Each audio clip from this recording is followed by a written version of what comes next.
Good afternoon, everybody. Welcome to our best story time practices with Jennifer Strauss.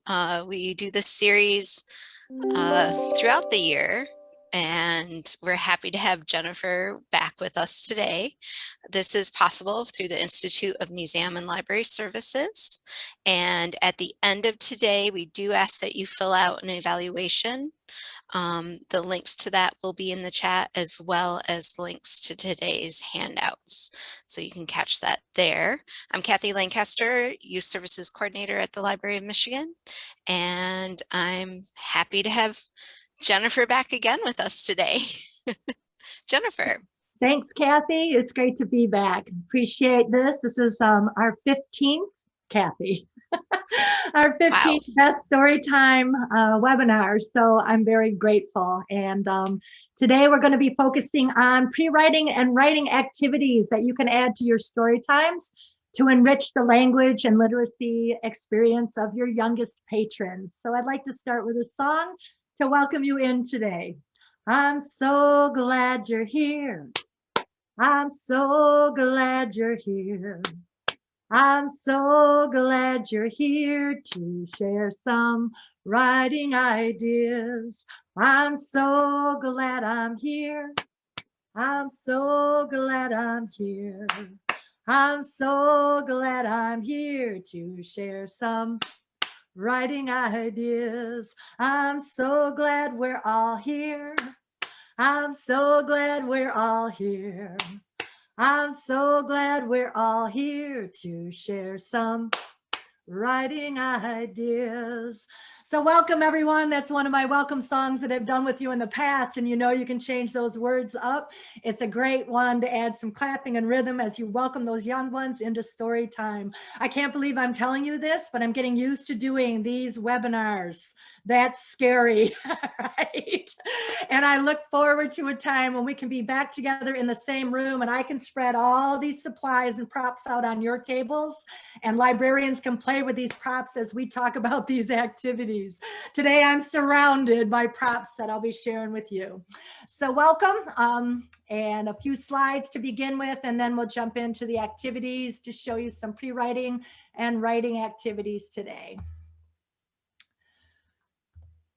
So to start with, and if any of you have been with me for webinars in the past, and I know that many of you have, you've heard me say over and over again that spoken language is our first language as human beings. And our ability to read and write begins with the spoken word. Story or narrative is the first language that children hear, observe, imitate, and vocalize in that order. In Best Storytime webinars in the past, we've emphasized the ALA 5 practices in those webinars because those 5 things, singing, talking, reading, writing, and playing, are essential for building language and literacy skills in our youngest patrons.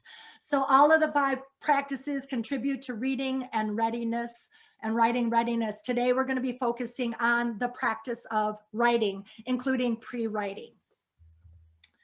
So I'm going to share with you the whys, the whats, and the ways of these pre-writing and writing activities. This is all in your handouts as well. So I think if you've been with me before, you know that I give you buku handouts, and they're very well explained. So please know that this is all in your handouts for later. So why do pre-writing and writing activities? It helps children with the fine and gross motor skills that they absolutely need in order to maneuver objects and move objects later on, including those utensils that they're going to use for writing. Okay, by giving them these pre-writing and writing activities, you're going to reduce their frustration when they begin to write and increase their confidence in the now and also in the future. These are the fundamental skills that are needed to write successfully later in life. And these pre-writing skills can be creatively added to every single one of your Storytime program themes. And today I'm going to show you 3 themes and how I inserted the pre-writing and writing activities into those 3 specific themes. But I'm quite aware, as you are too, that you're going to see these activities and start thinking about how you're going to adapt them for your own library, how you're going to adapt them for your own programs. And please feel free to do that. So those are the whys. Here's the what's. What are we trying to do? We're trying to build strength in our youngest patrons, in their heads, in their necks, in their hands, in their fingers, in their arms, and in their upper bodies. So believe it or not, the letter yoga that we're going to do in a little while is very much a part of pre-writing skills because it's building that strength that they need in their bodies. With our littlest patrons, the babies, think of tummy time. All right. And tummy time will help them start picking their heads up and looking from side to side, strengthening those neck muscles. Second reason, or the second what, is that they need practice with squeezing, grasping, poking, pinching, pointing, and manipulating objects, all to get ready to hold pencils, pens, crayons, and markers later on. Full body movements are pre-writing activities, especially those that cross the mid-body line. So we're going to talk about those. Eye-hand coordination and all the pre-writing activities that you're going to see today. And then finally, building towards that visual discrimination so that their eyes and their brains can start making those connections between what they're seeing, what they're doing, and those symbolic images or print on paper. So here's the hows or the ways, my little share screen. You might have to move stuff around, right, in order to see everything. Please do. So here's the ways, and I try to exemplify each one of these in today's activities. They need to be doing these things in order to get ready for writing: threading and lacing, manipulating clay, rolling it, pinching it, cutting it, hiding objects in it and trying to find them, cutting with safe scissors, using tongs and tweezers for that pinching action, finger games, finger painting, tracing letters and objects in sand and cornmeal. We'll see that later. Practice drawing and pre-writing shapes. Writing and drawing on vertical surfaces. We're going to see some of that today. That also builds their upper body strength and those gross motor skills that they need for writing later. So vertical surfaces are a really great way to help them practice. Writing and drawing, okay, vertical Q-tips. We're going to paint with Q-tips here in a little while. Scribbling, drawing, painting with many different objects. So sponges, rollers, pencils, markers, crayons, and their very own fingers. And then finally, building, crafting, and constructing. We all know how much kids love Legos and Connects. All of those are pre-writing skills, right? So we're going to get busy today and start with, and if you don't already have me in spotlight or speaker view, I would suggest that you do, so that when I hold up the props and the objects that I'm going to be showing you today, you get a very clear view of all of those. Okay. So in your handouts, there's a chart, and it talks about all the line shapes and the ages in which children should be able to either draw them or imitate them or construct them themselves, do them themselves. And it goes from age 1 all the way to age 6. And it includes lines, horizontal and vertical.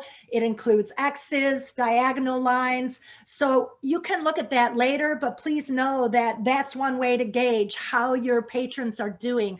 If they can make those patterns or those lines, and a lot of what we're going to do today will have those in it. But take a look at those just so you can get a feel for where they should be age-wise for making those typical lines that let us know how they're doing with readiness for writing. All right. So the very first story time theme that I'd like to introduce today is just playing with the alphabet. And everything that I do, and maybe you're used to this after being with me for several webinars, is I put together a whole story time group of activities. Again, you can adapt them any way you need to. You may have smaller groups. You may not have as much time. You may want to split these activities over several weeks. It's really up to you, but they're all intended to kind of go together in themes. And the first one's called Playing with the Alphabet. So of course, the very first thing that we're going to do is read our favorite alphabet book to start that story time. You might have your own favorite, or you might have an alphabet book that is one of those theme related alphabet books that goes with more of what you're going to do in that story time. My favorite alphabet book, and I know you know it, right, is Chicka Chicka Boom Boom, right? I love this alphabet book because there's rhythm to it. And when you add rhythm and movement and rhyme to anything that you're doing with our little ones, that language experience is going to be enriched by that. So this is one of my favorites, and I would encourage you to read Chicka Chicka Boom Boom. I remember falling in love with this when I taught second grade about a million years ago, and it was one of my favorites, right? So A told B and B told C, I'll meet you at the top of the coconut tree. So you hear the rhythm in that, and if you can keep that rhythm going when you read that and point out all the letters, this is a great alphabet book. There's another favorite of mine. And again, if you've been with me before, you know that I use a lot of sign language. I worked with deaf kids many years ago, and it just sort of stayed with me. But when we encourage our young ones to use their hands and body motion as we're sharing language with them, again, it solidifies that language experience in their brains. It wires it, right? So I love this one. Sign language ABCs. This one is not on your handout. There's another one called ABC, A Child's First Alphabet Book, another great one for visuals. But this one's another favorite of mine because of the sign language. So maybe your story time theme is learning sign language so we can talk with our friends or express ourselves when maybe we don't have the vocabulary, or talk with our friends who are not able to hear us. So it has wonderful images and the letters, and then the signs. So A is for astronaut. So I love this one too. So the first thing then would be to share your favorite alphabet book, depending on the theme of your story time. After that, of course, we're going to sing the alphabet song, right?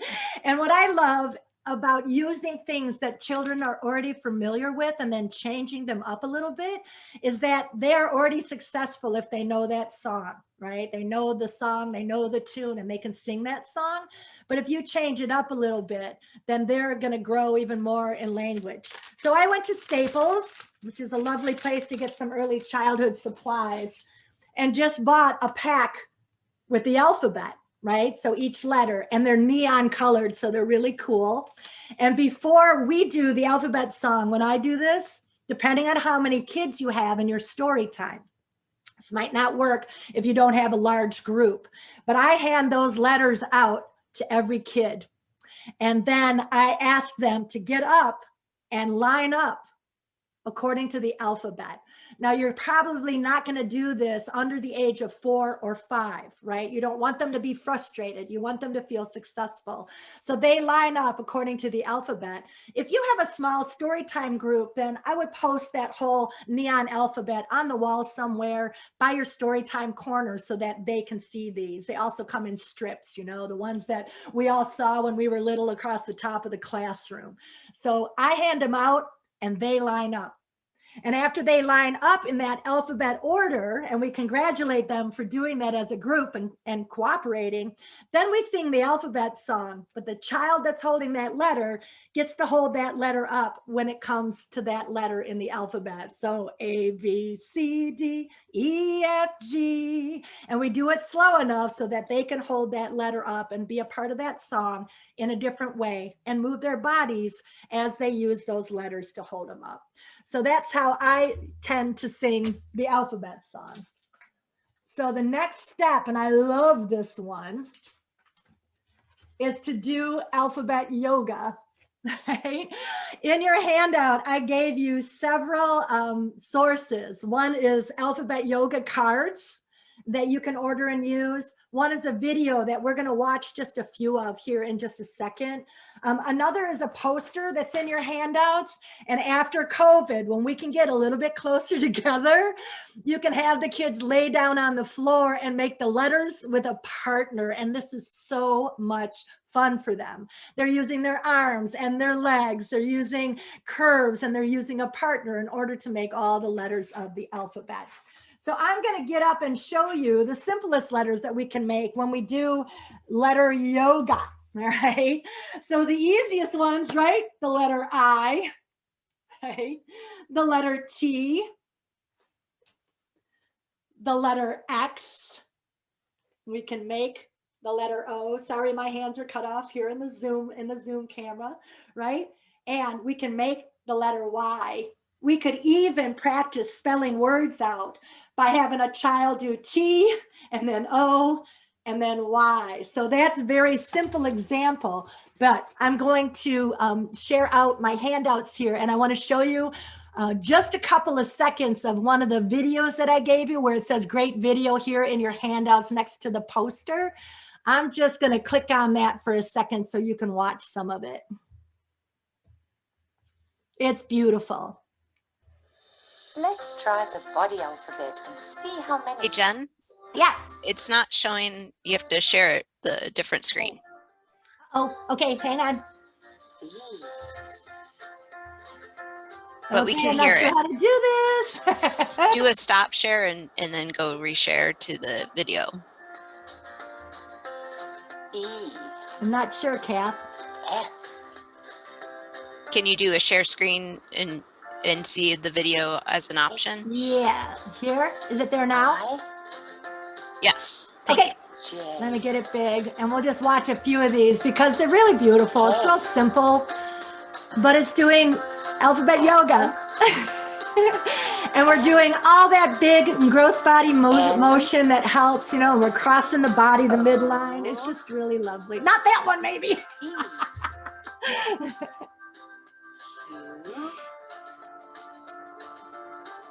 R.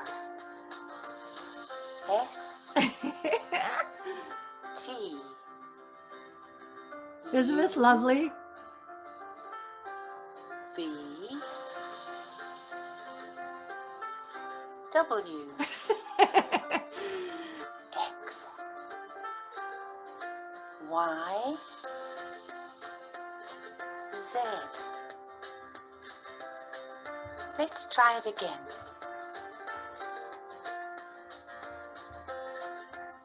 I'm going to turn it off.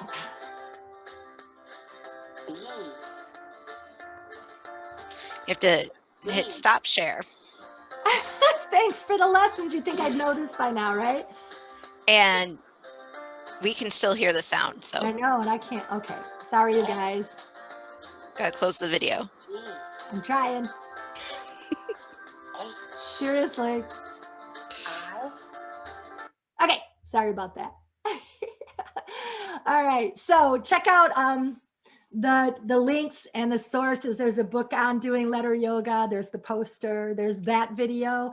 And so doing letter yoga is going to accomplish all of those gross motor skills and help them also review the alphabet. So singing songs that have letters in them. And so you can see that I'm using a really typical song that they probably have sung. And if they're not familiar with it, it's really easy to learn. And that's bingo. But what's really lovely about the examples that I have in your handout and also going to show you right now is that you don't have to just clap when we have that letter go silent. You can do movements that cross the body and do different parts of the body in that. So there was a farmer who had a dog and Bingo was his name. Oh, you can start with the clapping. I-N-G-O. And then you can move on to N-G-O. O. And then finally at the end, you'll see in your handouts that it's jumping for all of them. Jump, jump, jump, jump. If you have older kids that are ready for a challenge, then they can do one of those motions on each letter, right? Was a farmer who had a dog and Bingo was his name. Oh, it might be, right? So you can have it be more complicated if they're ready for that, but please don't frustrate them if they're really young and they're not ready for that, all right?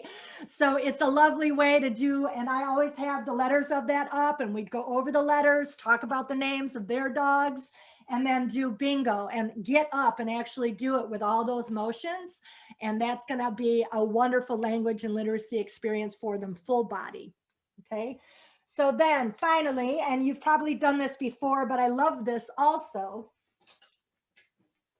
right, is letting them physically play. And I know you've probably done this over the years and many of you are already familiar with this. So using cornmeal or sand on a cookie sheet.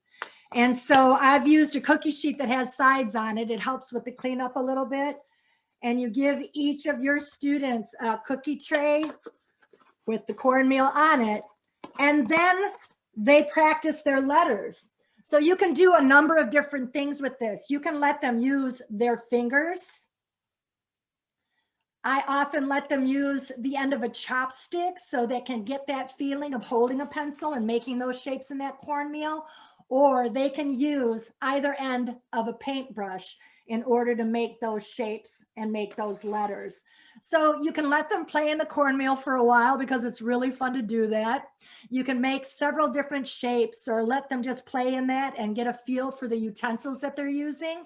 And then try some of the letters. So if you have that package of alphabet or you have that alphabet up on the wall in your story time room, you could point to a letter and ask everybody to make that letter. The other thing that I love to do is give them a strip with their own name on it and then ask them to draw their name in that cornmeal as well, so they can start feeling those letters, okay? So that would be the next thing that I would do in the story time. So as you're looking at all of these activities, think about how they're all diverse, they're all a little bit different, and they're all engaging them in a little bit of a different way, okay? And then finally, and I'm gonna put this up here. Finally, for those of us who love to get messy with kids, and that would be me, I have put in your handouts a link to Oriental Trading for a number of different rollers, paint rollers that have texture on them, and they're really wonderful. The one that I'm using today is a roller that is just a plain roller. Lots of different things that you can do with this. Big pieces of white paper, or cover your tables with big white roll paper. And I love to just squirt the paint out on that big roll paper and give them those rollers and let them play. Let them play and create with those rollers and a number of different colored paints. I'm using red today because my green screen made a lot of different things disappear. So I'm using red today as our example, but please know that you can add lots of different colors. And when they're ready, if they still have their name up, right? You put their name in front of them, they can start rolling the letters of their name. And this is really fun for them, okay? So you might have them do little letters. You might have them do the big ones, depends on how old they are and how they're doing on rolling, you know, how they're doing on manipulating, right? I didn't leave myself enough room, did I?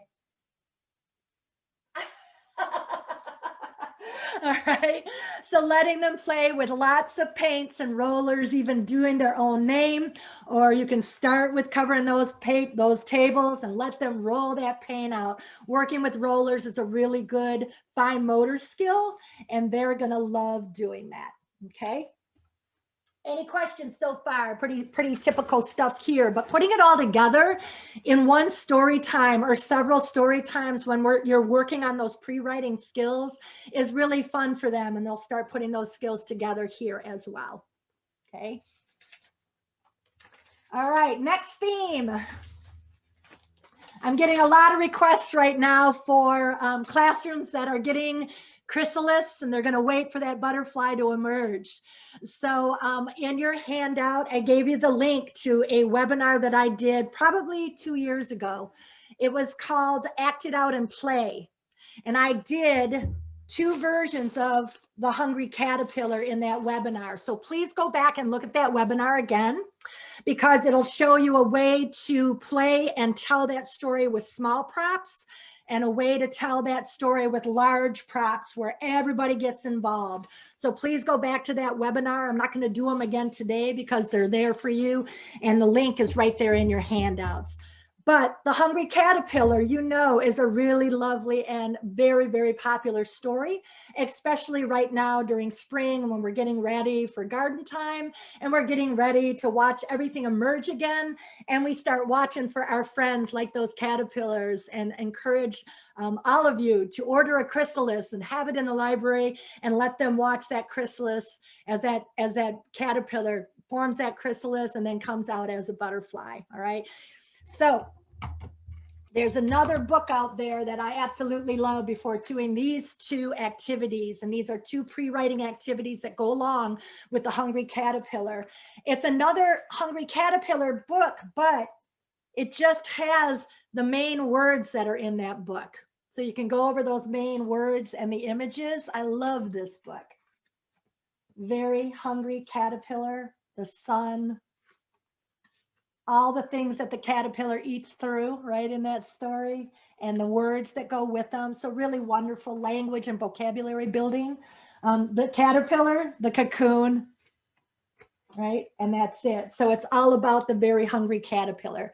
That is not in your handout. So if you want to remember it, you might want to jot that one down. That one's not in your handout. Okay. So 2 pre-writing activities to go along with the very hungry caterpillar. Number 1, we're going to make caterpillars. I have a tendency of using, because my sister loves Altoids, I have a tendency of having her save those containers, and I use them a lot for different story time activities. So I went and got green beads that had a very sizable hole in the middle, big enough for a fuzzy stick, big enough for a fuzzy stick. So green beads at Michael's, all right? They don't have to be green, do they? Our caterpillars could be a number of different colors. So if you want to give your little ones a choice, they can make their caterpillar a rainbow caterpillar or any color caterpillar that they want, right? So the next thing that you're going to give them is a fuzzy stick. I love the really, really fuzzy ones, right? But I also love the really sparkly ones, and so do the kids. So I tend to start by bending that fuzzy stick up for them so they know where to stop, because what we're going to do is bend that down to make the antenna for the caterpillar. So it's a stringing activity, and that fuzzy stick goes through the beads. Want to make sure it's easy for them, right? To string 5 or 6 of those green beads onto that fuzzy stick, or more if they want a really, really long caterpillar, right? So stringing beads, stringing beads. And they can cut, you can cut off the ends for them or curl it around so that the beads don't fall off when they take their fuzzy little caterpillar home with them. All right, so string the beads through. I usually take the tail and either cut it off or just curl it around so that those beads don't fall off. And then with the 2 inches that I left bent up on there, we're going to bend it once, and they might need a little help with this, but they're going to bend it once and bend it twice to make the antenna. And then a Sharpie marker on the last bead for eyes. And you can do googly eyes too if you want to do that, and a smile on the caterpillar. So let me show you this all done out. So little fuzzy caterpillar that they can take home with them. All right. So this is enforcing those pre-writing skills of stringing, right? Stringing on beads, and then goes with the theme of the hungry caterpillar. And they love these little caterpillars. You can then have them go on adventures with them or ask them what their caterpillar is going to be doing. So there's the first one. So the second activity that goes with this theme is a little bit more elaborate. And in your handouts, I gave you the link also and the templates for the butterflies, 2 different templates. Okay, and those are in your packet. This next activity has several parts, and all the skills that are going to be used in this are pre-writing skills. They are going to paint with Q-tips, which is pinching and holding and painting with Q-tips. They're going to paint their butterfly. They're going to cut that butterfly out. Okay. And then we're going to glue that butterfly onto a bigger piece of paper. And then with the tweezers, we're going to glue fuzzies or stickers down the middle to create the body. So let me show you the parts of this one. You can choose either template or give them a choice. There's lots of templates in the link that I gave you in your handout so that you can see and decide the age of your patrons and what they would best like for that butterfly, right? The other thing that I do, and you don't have to, but it's sometimes helpful, again, depending on the age, is to divide that butterfly up into sections so that they can do colors within those lines if they want to. So you can section off that butterfly if they're going to paint this with Q-tips and section it off. Or you can let them do that as well. They might want to do circles or do some designs in their butterfly. So section that off.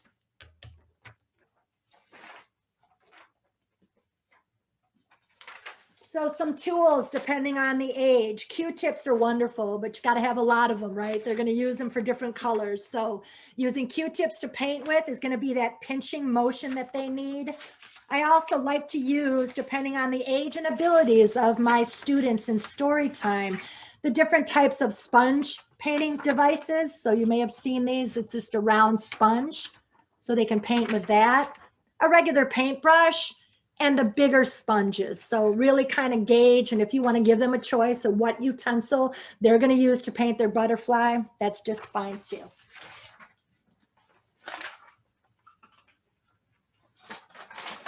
All right. So I went to the dollar store and bought these sectional plates, right? And it's great for paint, you know, keeping the paint divided. So in order to paint the butterfly, and I'm just going to show you this, and then I already did one before we began today. They're going to dip that Q-tip into the paint, and they're going to start filling in that area with the Q-tip. All right, the other tools as well, until they have painted their butterfly whatever way they want and with whatever colors they want. The Q-tip's a really great tool for building writing readiness. So I did one ahead of time before we got on, all right, and started to cut that out. So with child-safe scissors then, cutting is one of our pre-writing skills. Gonna cut that butterfly out. Now you might notice that the antennae are really skinny, so I just avoided that. I went right over the top. You can do fuzzy sticks that you glue on for the antenna later, or just cut right over. It might be really hard for them to cut out those tiny antennae.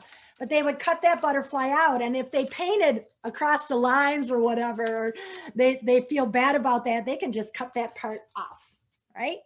So painted, dried, right? Cut out the butterfly with child-safe scissors.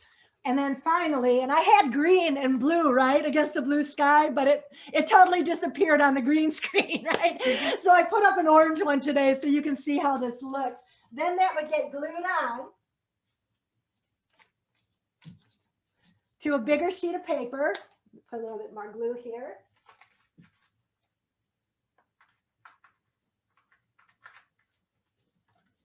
All right.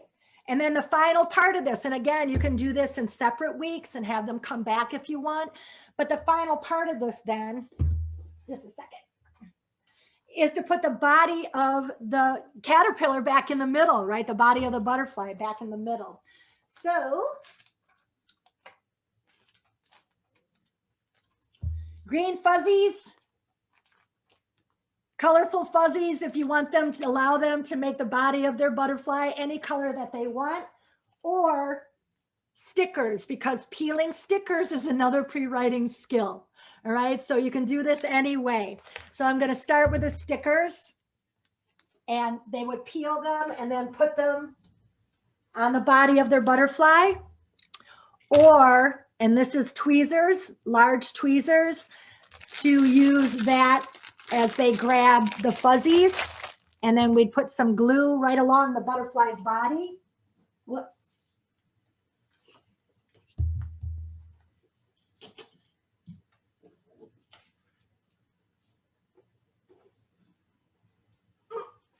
All right, so tweezers, a basket of fuzzies. They grab those fuzzies and start building their butterfly body. You can use fuzzy sticks if you want to for the antenna that we didn't cut out earlier. Okay, so what we've done is we've used the theme of the hungry caterpillar. We've read it, maybe we've acted it out, maybe we've used those big props, and now we're doing pre-writing activities that are going to help them later that are associated with that theme. One was stringing beads for the caterpillar, and then 3 parts on this one: painting with tools or utensils, cutting out with safe scissors, and then placing the body of the caterpillar in with tweezers and fuzzies or peeling stickers to build the bottom. Okay, any questions? Okay, so the next one's a little bit more elaborate, everyone. I took the theme of some of the most popular race stories that we have shared with children. Obviously, the tortoise and the hare. I have the words on a slide later on. If any of you want to see my version of the song, The Tortoise and the Hare, if we have time at the end, I'll do it for you then. But in your handouts, there are several examples. So this is sort of a race theme. And then we're going to go on to pre-writing collaborative relay races, and each station is going to be one pre-writing skill that you can share with your little ones. So you can use the tortoise and the hare. You can sing the tortoise and the hare song. I've done it in my Moving and Grooving webinar, so in the archives again, but I'll do it for you afterwards if you want. I'll have it at the end of this recording. So if you have to go early, it'll be there at the end of the recording, okay? There's a story about bear racing turtle. I tell it, it's a wonderful story. Turtles, all the turtles sort of trick bear in that race. There's another one by Joseph Bruchac that I had never heard before, but I gave you the link to it, and it's called Beaver's Race with Turtle. So it's a fabulous amount of racing stories out there that you can share at the beginning of this story time. I gave you a link for animal hats because it's really fun for them if they're going into a race mode right now to get into the mood and put on animal hats. So that's my turtle foamy hat. You have a link, I think it's Oriental Trading again, that you get a whole package of diverse animal hats, all for a very low price. So you can do this up. So I want you to picture in your library 5 tables or 5 stations, okay? And after you do a story, some traditional or best loved story about 2 animals that are racing, and this might go well with our Tails and Tales theme for this summer, do that story. You can sing some songs, and then you're going to go into a collaborative racing mode in your library. So 5 tables. If you want to do these once a week, or you don't want to do all 5, you'd rather do just 2, please feel free to adapt any of these, but every table is a pre-writing activity. And so you'd split your story time students up into groups, and there'll be 2 or 3 at every table, and then they'll rotate. This works best if you have volunteers. So parents who are willing to sit at a table, or teenagers who help out in your library who are willing to sit at a table so they can help with traffic flow and instruct.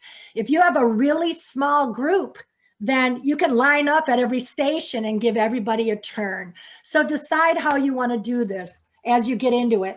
But each activity sort of stands alone. So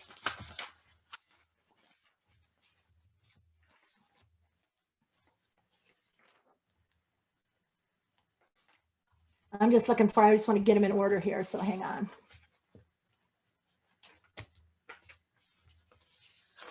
Okay. So activity number 1 is called Nuts and Squirrels, right? And I gave you a link to order fake peanuts because we can't have live ones in the library because of peanut allergies. You could also go out and collect acorns, all right? So this is how this one looks. You have a basket on the table of peanuts or acorns, and that's the stash. That's the stash. You have a large tweezers at that table. All right. On the other end of the table is the tree where those nuts are going to be stashed for that squirrel.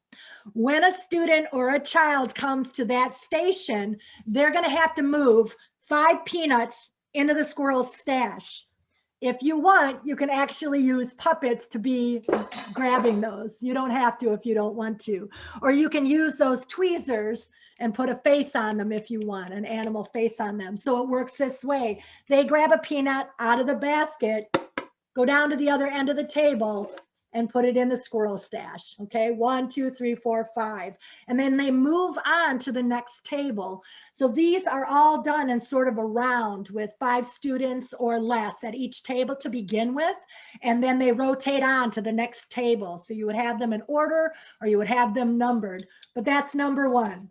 So they have to move 5 peanuts over from the source into the tree, which is the squirrel stash.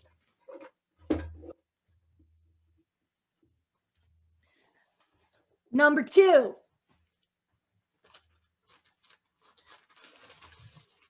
they're going to be making a butterfly and hanging it on the clothesline. I have a line up here behind me on the green screen, but it's not showing up really well.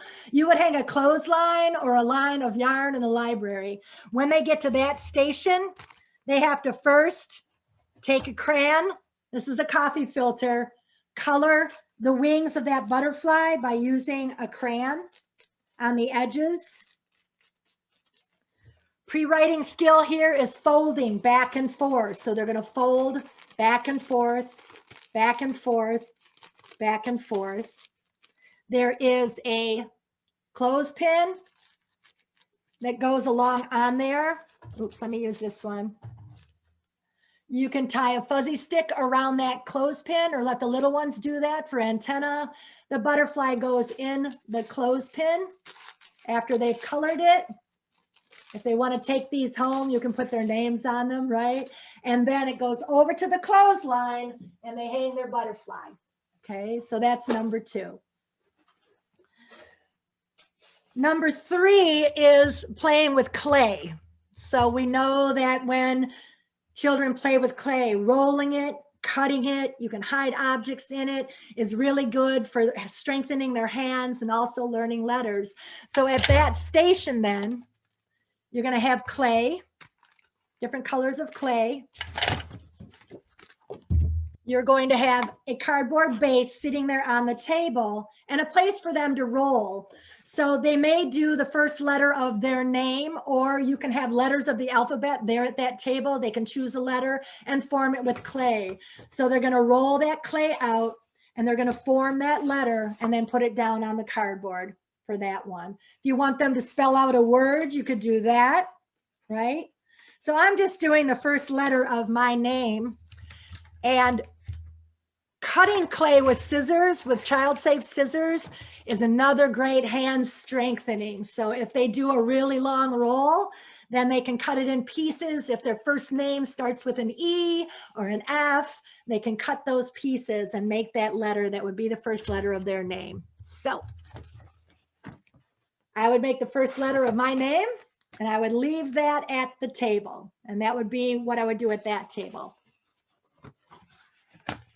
Okay, number 4. This one's a little bit more messy, but using pipettes and using basters is a really wonderful pre-writing skill, all right? So this one is a bowl of water with some blue food coloring in it, and that's the lake. And the goal at this relay table is to fill the water tank, fill up the water tank.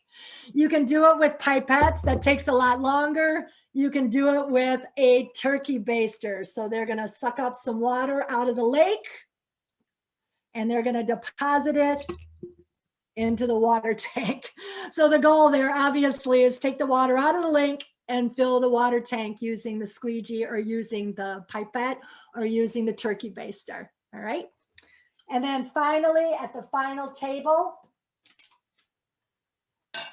for the relay, they're going to string a rainbow bracelet in order to remember their day and have something that they can take home besides their butterfly, right? So again, Altoids, Altoids. I have 6 beads in there. You don't have to do it in those Altoid tins, but you can do it in a bowl. It has to be a cord that is stiff enough so they don't get frustrated sliding those beads down on that cord. This is a leather cord. It's kind of square, right? And so you've got to make sure that the opening of the bead is not going to be frustrating for them to slide that through. And this is stiff enough to be able to slide them through, right?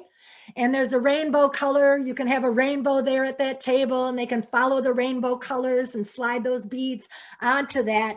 And then who's ever at that table can help them tie that bracelet on and they can take that home and remember their day of relay races at the library and the race theme that you have introduced to them. So those are the 5 activities in the relay. Any questions on those?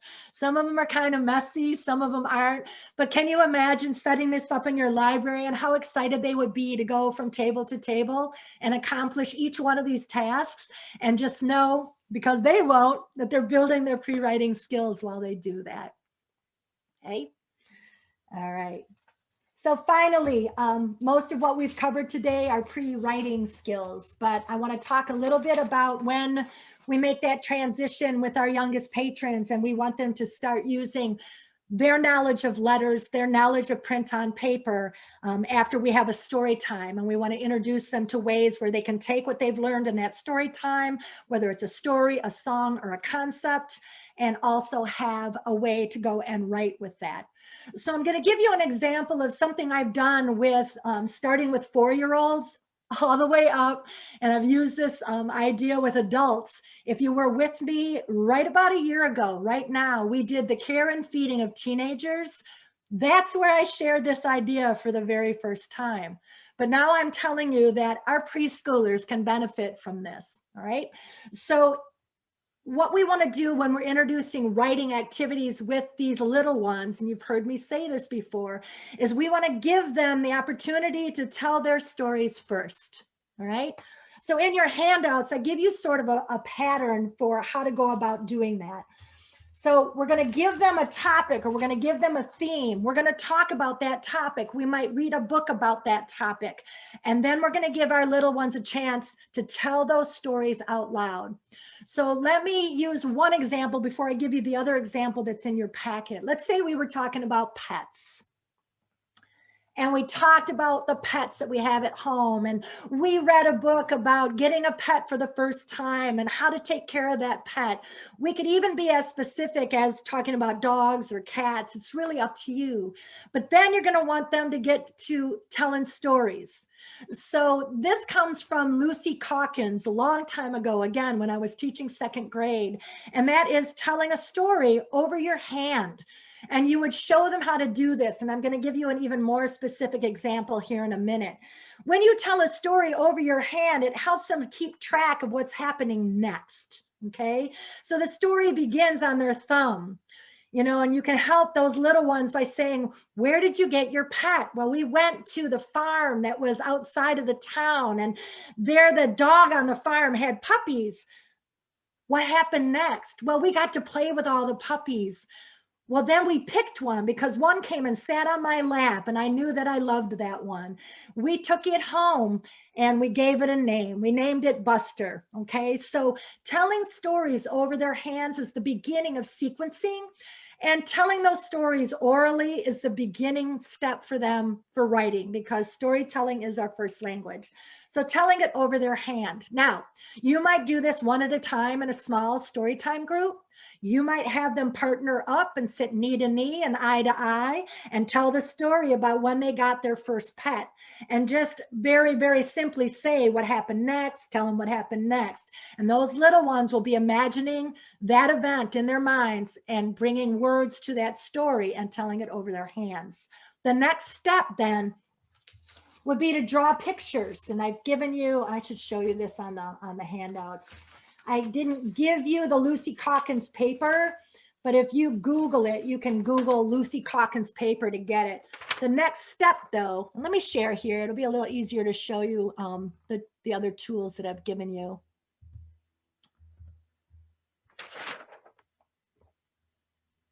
Yep.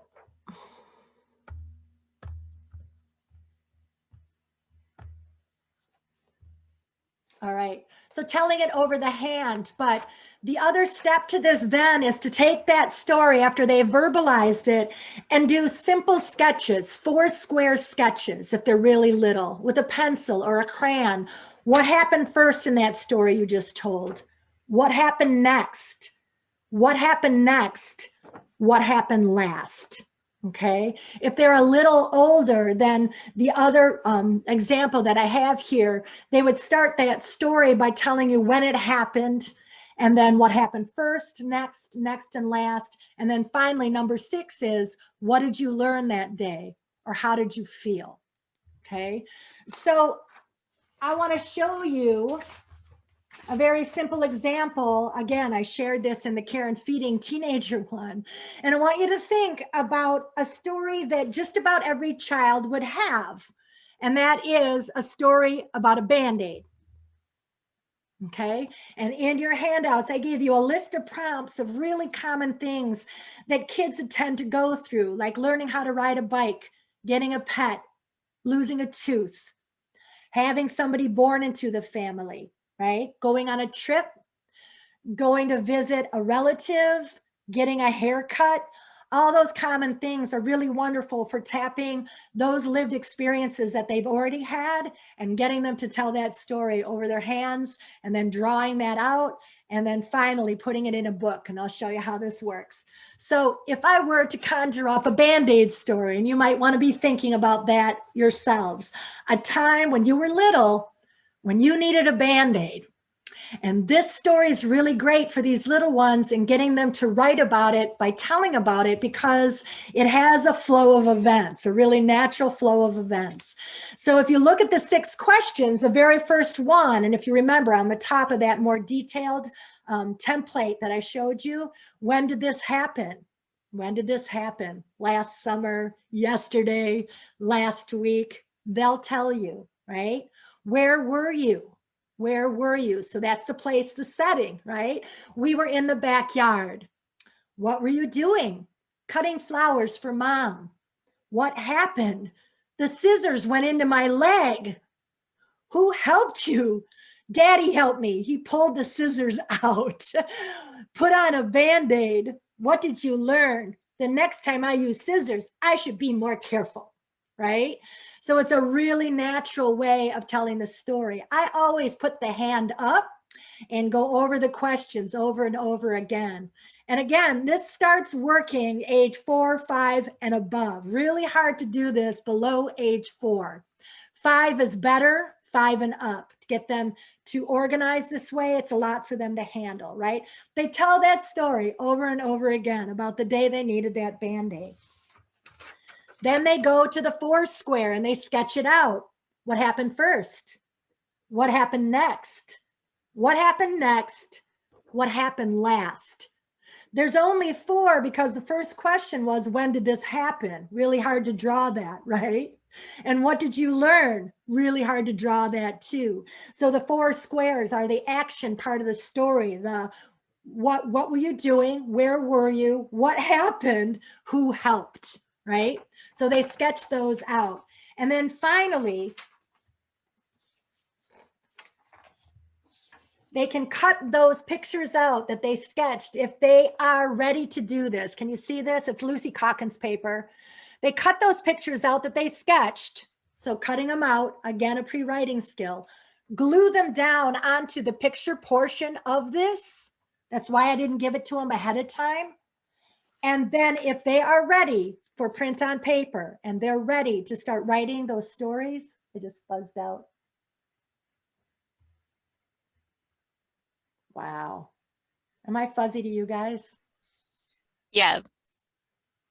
Just go slowly and point to your nose. There we go. There you go. Okay. So it can then become the concept of a book with many pages, which would be the next step to writing. Our story will be written over many pages. So they would then take those pictures, cut them out and glue them on to the paper. And if they're ready to add their words, or they tell you your story from the pictures and you write the story for them underneath and then go back and read that to them again, all right? Really depends on the readiness of your patrons. If they're only ready to draw the pictures and tell you that story from their pictures, that's their writing. Their pictures are writing. They know exactly what's going on in those pictures, right? If they're ready to tell you that story and they want you to add the words on the lines and then you go back and read it together again, that's a wonderful next step.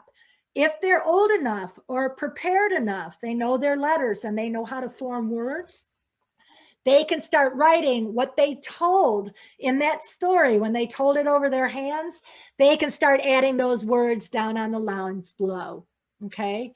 So you give them those pages and then they have a book that they created, right? I usually put a Band-Aid on the cover, right?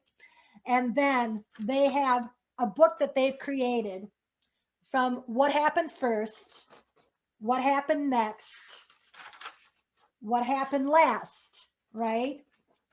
And the end of the story. Those 4 pictures that they drew are now the pages of a book, and they have a story that they have written. So going from thinking of those ideas, imagining them, talking about the topic, whether it's Band-Aid or a pet or a loose tooth, getting them to tell that story over their hands.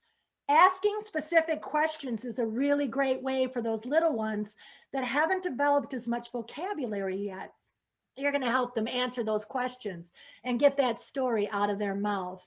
Going to drawing those pictures, gluing them onto the pages of a book, and adding those words if they're ready. So it's a really lovely transition. There's a few other techniques in there, the cutting and the pasting, that helps mix that up a little bit. So it's a great way for them to start writing their stories. Take a look at the sheet of prompts that I gave you in your handouts and see if it matches any of your storytime themes or things that you want to read about in books, and see if you want to go and branch forward with that to storytelling, telling it over your hand, pre-writing by drawing those pictures, and then always having blank books available in the library for them to start writing those ideas over several pages, right? That's what we want them to understand, that writing happens over many pages. Okay, any questions? No questions yet, Jen. All right, I can't believe I'm coming in on time, Kathy. First time ever. All right. So any questions about anything that you've seen from the stuff that I've shared with you today? Any comments? You can unmute if you want. I miss you guys a lot. So if you want to unmute and share an idea or a comment or anything, please do that. Please do that. And as people are thinking about what they want to ask, I just want to say I love that you've tied all these pre-writing skills and the muscle development and the gross and fine motor skills to some of these crafts and things. Sometimes we get a lot of pressure that we're doing too much crafting, or Wow. Really? or we question, should we have a craft in our story time?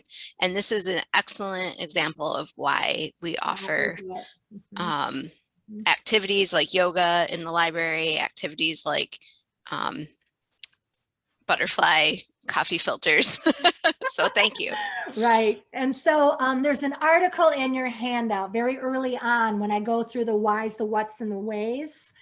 And it's an article about, it's the research behind why all of this is important. So go ahead and read that article. I found it very informative, and it helped me also plan what I wanted to share with you today. So go ahead and read that article. And if you want to, provide it to parents so they can understand why these activities are so very important. If a little one doesn't build the fine and gross motor skills, 0 to 4, they're going to be really frustrated writers later on in their lives. And so you're doing nothing but helping them, and they won't even know you're working on writing because you're adding all these wonderful activities into your story time. And it's not just crafts, it's pre-writing activities that you're giving them. All right. So someone asked, what's the sign language for story? It's this. So pulling out the words, this is story in sign language, right? So if you have to leave, go ahead. But Kathy, just to have this on the end of this recording, I'm going to do the Tortoise and the Hare song just to have it on the end of this recording, okay? So I want to teach you turtle in sign language. So stick your thumb out on one hand. Take your other hand and make a shell and put it over. And wiggle that turtle's head. That's turtle. And this is going to be hare.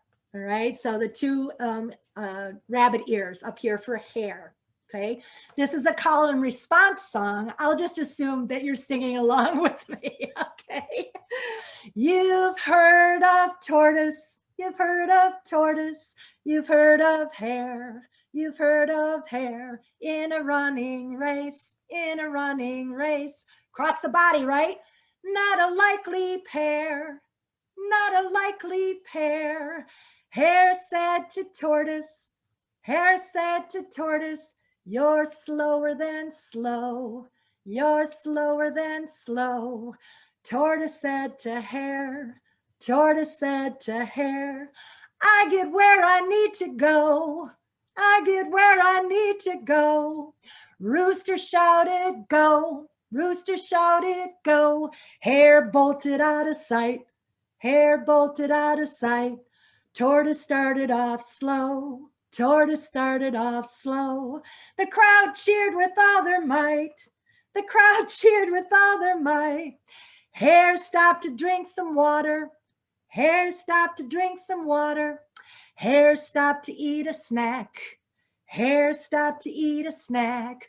So sure he'd win. So sure he'd win. Hare stopped to take a nap. Hare stopped to take a nap. Tortoise kept moving forward. Tortoise kept moving forward. He was keeping his pace. She was keeping her pace. While Hare was asleep. While Hare was asleep. Tortoise won the race. Tortoise won the race. Hare tried to catch up. Hare tried to catch up. It was way too late. It was way too late. Now the story is famous. Now the story is famous. And the lesson is great. And the lesson is great. Friends will try to brag. Friends will try to brag. Flash their talent in your face. Flash their talent in your face. Always do your best. Always do your best. Slow and steady wins the race. Big finish. Slow and steady wins the race. So that's the tortoise and the hare. So now you have it on the recording if you want to do the whole race routine and do all the stations for pre-writing development. I hope you have fun with that. Any other questions before we say goodbye for today? Just a note that the handout links are not working, so I will be getting those from Jen and getting them out to everybody. We'll figure out the hyperlink situation there. Okay, so Kathy, I will also give you the PowerPoint. Great. I'll upload Awesome. that because there's a lot of good information on the PowerPoint as well, and we'll get both of those to everybody. Okay. Wonderful. Thank you. Yep. And thank you for being here with us again today, Jen. You bet. We really appreciate all the time and energy. I know a year ago when we were pivoting, Jen had already spent a couple of years doing these webinars with us. So we were ready to go, and really appreciate everything you do for public libraries across the state. I appreciate all of you as well. Thank you so much. There was one more slide. I was going to show you my contact information. Let me get back here.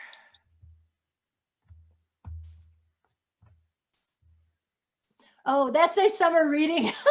That's summer reading, you guys. So I've been hearing from a lot of you, and some are virtual and some people are live and outside. So my program this summer is Don't You Like My Tale? So get a hold of me if you're still looking for a very active and interactive storytelling program for this summer, including a craft, a removable tale craft. So, and here's my contact information. It's also on the handouts. So when you get them, you'll have my contact information there as well. Excellent. Thank you, Jen. Yep. Thank you, everybody, for being here today. And we'll see you again soon. All right. Take care, everybody. Thank you.